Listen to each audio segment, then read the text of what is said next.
Hi dears, എല്ലാവർക്കും പുതിയൊരു വീഡിയോയിലേക്ക് വീണ്ടും സ്വാഗതം. ഇന്ന് നല്ലൊരു തേങ്ങാ ചട്നിയുടെ റെസിപ്പി ആയിട്ടാണ് വന്നിട്ടുള്ളത്. ഇഡലിയുടെ കൂടെയും ദോശയുടെ ഒക്കെ കൂടെ നമുക്കിത് കഴിക്കാം കേട്ടോ. നല്ല ടേസ്റ്റാണ്, പെട്ടെന്ന് ഉണ്ടാക്കിയെടുക്കാൻ പറ്റിയിട്ടുള്ള നല്ലൊരു ചട്നിയാണ്. ഒരു സ്പെഷ്യൽ ഇൻഗ്രീഡിയൻസ് ഒക്കെ ചേർത്തിട്ടാണ് ഈ ഒരു ചട്നി ഉണ്ടാക്കിയെടുത്തിട്ടുള്ളത്. അതുകൊണ്ട് തന്നെ ഹോട്ടലിൽ നിന്നൊക്കെ കിട്ടുന്ന ചട്നിയുടെ അതേ രുചിയാണ് ഇതിന്.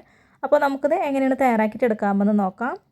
ചട്നി ഉണ്ടാക്കിയെടുക്കാനായിട്ട് ഒരു ചീനച്ചട്ടി അടുപ്പത്ത് വെച്ച് കൊടുത്തിട്ടുണ്ട്. ഇതിലേക്ക് ഒരു ടേബിൾ സ്പൂൺ അളവിൽ വെളിച്ചെണ്ണ ഇട്ട് വെച്ച് കൊടുത്തിട്ടുള്ളത്. ഇനി ഇതിലേക്ക് കുറച്ച് സവാള ചേർത്ത് കൊടുക്കാം. ഒരു ചെറിയൊരു സവാള മാത്രമാണ് ഇട്ട് കൊടുത്തിട്ടുള്ളത്. വലുതാണെങ്കിൽ ഒരു കാൽ ഭാഗമൊക്കെ മതിയാകും. ഈ ഒരു ചട്നിയിൽ ചെറിയുള്ളി ചേർത്ത് കൊടുക്കരുത്. ചെറിയുള്ളി ചേർക്കുമ്പോൾ വേറൊരു ടേസ്റ്റാണ് ഉണ്ടാവുക. സവാള ചേർത്താൽ മതി. ഇതിലേക്ക് 2 പച്ചമുളക് ഇട്ട് കൊടുക്കുന്നുണ്ട്. ഇതിൻ്റെ അളവൊക്കെ നിങ്ങളുടെ എരിവിനൊക്കെ അനുസരിച്ചിട്ടൊക്കെ ചേർത്ത് കൊടുക്കാവുന്നതാണ്. ഇതിലേക്ക് ചെറിയൊരു കഷ്ണം ഇഞ്ചും ഒരു 3 അല്ലി വെളുത്തുള്ളിയാണ് ഇട്ട് കൊടുക്കുന്നത്. എന്നിട്ട് ഇതെല്ലാം കൂടെ വീണ്ടും ഒന്നും കൂടെ വഴറ്റിയെടുക്കാം കേട്ടോ. ഇത് അധികം നേരം ഒന്നും വഴറ്റിയെടുക്കേണ്ട ആവശ്യമൊന്നുമില്ല. ചെറുതായിട്ടൊന്ന് വഴന്ന് കിട്ടിയാൽ മാത്രം മതി. അപ്പോൾ ഇതെല്ലാം കൂടെ ഒന്ന് കുറച്ച് നേരമൊക്കെ ഒന്ന് വഴറ്റിയെടുത്തതിന് ശേഷം പിന്നെ ഇതിലേക്ക് നമുക്ക് ചേർത്ത് കൊടുക്കേണ്ടത് പൊട്ടുകടലയാണ്. ഇവിടെ 1/2 കപ്പോളം പൊട്ടുകടലയാണ് ഇതിലേക്ക് ഇട്ട് കൊടുത്തിട്ടുള്ളത്. ഇനി ഇതെല്ലാം കൂടെ ഒന്ന് വഴറ്റിയെടുക്കാം കേട്ടോ. അപ്പോൾ ഈ ഒരു പൊട്ടുകടല ചേർത്ത് കൊടുത്തതിന് ശേഷം ഇത് അധികം നേരം ഒന്ന് വഴറ്റിയെടുക്കേണ്ട ആവശ്യമൊന്നുമില്ല കേട്ടോ. ഇതൊന്ന് ചൂടാക്കിയിട്ട് എടുത്താൽ മാത്രം മതി. അപ്പോൾ ഞാനിത് കുറച്ച് നേരമൊക്കെ ഒന്ന് വഴറ്റിയെടുത്തിട്ടുണ്ട്. ഇനി ഇതിലേക്ക് നമുക്ക് പാകത്തിനുള്ള ഉപ്പ് ചേർത്ത് കൊടുക്കാം. ഉപ്പൊക്കെ ചേർത്ത് കൊടുത്തതിന് ശേഷം വീണ്ടും എല്ലാം കൂടെ ഒന്ന് മിക്സ് ചെയ്ത് കൊടുത്തതിന് ശേഷം പിന്നെ നമുക്കിതിലേക്ക് ചേർത്ത് കൊടുക്കേണ്ടത് തേങ്ങ ചിരകിയതാണ് കേട്ടോ. അപ്പോൾ ഞാനിവിടെ 1 കപ്പോളം തേങ്ങയാണ് ഞാനിതിലേക്ക് ചേർത്ത് കൊടുക്കുന്നത്. ഞാൻ ചേർത്ത് കൊടുത്തിട്ട് പിന്നെ ഇതെല്ലാം കൂടെ ഒന്ന് മിക്സ് ആക്കിയിട്ട് കൂടെ കൊടുക്കാം കേട്ടോ. കുറച്ച് നേരമൊക്കെ ഒന്ന് വഴറ്റിയെടുക്കാം. അധികം നേരം വഴറ്റേണ്ട ആവശ്യമില്ല കേട്ടോ. തേങ്ങയുടെ കളറൊക്കെ മാറിപ്പോകും. ഒരു തേങ്ങ ചേർത്തിട്ട് ഇതൊന്ന് ചൂടാക്കിയിട്ട് എടുത്താൽ മാത്രം മതി. ഇപ്പോൾ ഞാൻ ഫ്ലെയിം ഓഫ് ആക്കിയിട്ടുണ്ട്. ഇനി ഇതിലേക്ക് നമുക്ക് ചേർത്ത് കൊടുക്കേണ്ടത് മല്ലിയിലയാണ് കേട്ടോ. അപ്പോൾ മല്ലിയില ചിലർക്ക് ചേർക്കാൻ താല്പര്യം ഉണ്ടാവില്ല. അതിൻ്റെ ആ ഒരു സ്മെല്ലൊന്നും ഇഷ്ടം ഉണ്ടാവില്ലല്ലോ. അപ്പോൾ അങ്ങനെയുള്ളവരാണെന്നുണ്ടെങ്കിൽ ഇത് ചേർക്കണ്ട കേട്ടോ. നമ്മൾ ഹോട്ടലിൽ നിന്നൊക്കെ വാങ്ങിക്കുന്ന ചട്നിക്ക് അതിൽ ചെറിയൊരു ഗ്രീൻ കളറൊക്കെ ഉണ്ടാവില്ല. അപ്പോൾ അതിന് വേണ്ടിയിട്ട് അവർ ചേർക്കുന്നത് മല്ലിയിലയാണ് കേട്ടോ. അപ്പോൾ ഞാൻ കുറച്ച് മല്ലിയിലൊക്കെ ചേർത്തിട്ടുണ്ട്.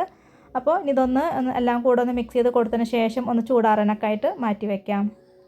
ചൂടൊന്ന് പോയി കഴിഞ്ഞാൽ പിന്നെ നമുക്കിതൊന്ന് അരച്ചെടുക്കാം കേട്ടോ. അപ്പോൾ മിക്സിയുടെ ജാറിലേക്ക് ഇട്ട് കൊടുക്കുകയാണ്. ഇത് മൊത്തത്തിൽ ഇട്ട് കൊടുത്തതിന് ശേഷം പിന്നെ നമുക്കിതിലോട്ട് നേരത്തെ പറഞ്ഞിട്ടുള്ള ആ ഒരു സ്പെഷ്യൽ ഇൻഗ്രീഡിയൻസ് ചേർത്ത് കൊടുക്കാം കേട്ടോ. അപ്പോൾ ഞാനിവിടെ ചേർത്ത് കൊടുക്കുന്നത് കാഷ്നട്ട് കുതിർത്തതാണ്. ഒരു 10-11 എണ്ണം എടുത്തിട്ടുണ്ട് കേട്ടോ. അപ്പോൾ നല്ലോണം കുതിർത്തതിന് ശേഷമാണ് ഇട്ട് കൊടുത്തിട്ടുള്ളത്. ഇത് അരച്ചെടുക്കാനായിട്ട് ഇതിലേക്ക് കുറച്ച് വെള്ളം ഒഴിച്ച് കൊടുക്കാം കേട്ടോ. അപ്പോൾ ഇതേ നന്നായിട്ട് അരച്ചെടുത്തിട്ടുണ്ട്. നന്നായിട്ട് അരച്ചെടുക്കുകയെന്ന് വെച്ചാൽ ചെറിയൊരു തരിയോട് കൂടിയിട്ട് അരച്ചെടുത്തിട്ടുണ്ട് കേട്ടോ. ഇത് വേറൊരു ബൗളിലേക്ക് ചേർത്ത് കൊടുക്കാം. ഇതിൽ നമ്മൾ അണ്ടിപ്പരിപ്പൊക്കെ ചേർത്തിട്ട് അരച്ചെടുത്തത് കാരണം ഈ ഒരു ചട്നിക്ക് പ്രത്യേക ഒരു ടേസ്റ്റാണ് കേട്ടോ. അപ്പോൾ ഇത് വേറൊരു ബൗളിലേക്ക് ഒഴിച്ച് കൊടുത്തതിന് ശേഷം അതേ മിക്സി ജാറിലോട്ട് ഒരല്പം വെള്ളമൊക്കെ ഒഴിച്ച് കൊടുത്തിട്ട് ഈ ഒരു ചട്നിയിലേക്ക് ഒഴിച്ച് കൊടുക്കുക. എന്നിട്ട് ഈ ഒരു ചട്നി നമുക്ക് എത്രത്തോണ്ട് ലൂസിലാണോ വേണ്ടത് അതിനൊക്കെ അനുസരിച്ചിട്ടുള്ള വെള്ളം കൂടെ ഒഴിച്ച് കൊടുത്തിട്ട് ചട്നി ഒന്ന് ലൂസാക്കിയിട്ട് എടുക്കാം. വളരെ സിമ്പിളായിട്ട് പെട്ടെന്ന് ഉണ്ടാക്കിയെടുക്കാൻ പറ്റിയിട്ടുള്ള നല്ലൊരു ചട്നിയാണ് കേട്ടോ. അപ്പോൾ ഇതുപോലെ തേങ്ങാ ചട്നി തയ്യാറാക്കി നോക്കാത്തവരൊക്കെ ഒന്ന് തീർച്ചയായിട്ടും ഒന്ന് ട്രൈ ചെയ്ത് നോക്കണേ. ഒരു പ്രാവശ്യം ഉണ്ടാക്കിയിട്ടുണ്ടെങ്കിൽ പിന്നെ നിങ്ങൾ വീണ്ടും വീണ്ടും തയ്യാറാക്കും കേട്ടോ. അത്രയും ടേസ്റ്റി ആയിട്ടുള്ള ഒരു നല്ലൊരു ചട്നിയാണിത്. അവസാനം ഇതിലോട്ട് നമുക്ക് കുറച്ച് വെളിച്ചെണ്ണയിൽ കടുക്, വറ്റൽമുളക്, കറിവേപ്പിലൊക്കെ ഇട്ടിട്ട് ഒന്ന് താളിച്ചതിന് ശേഷം ഇതിലേക്ക് ഒഴിച്ച് കൊടുക്കാം കേട്ടോ. ഇപ്പോൾ നമ്മുടെ വളരെ ടേസ്റ്റി ആയിട്ടുള്ള ഈ ഒരു തേങ്ങാ ചട്നി ഇവിടെ തയ്യാറായി കഴിഞ്ഞു.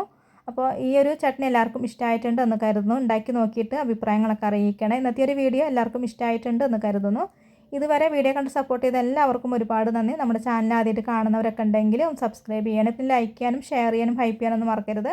അടുത്ത നല്ലൊരു റെസിപ്പി വീഡിയോയുമായിട്ട് വീണ്ടും കാണാം.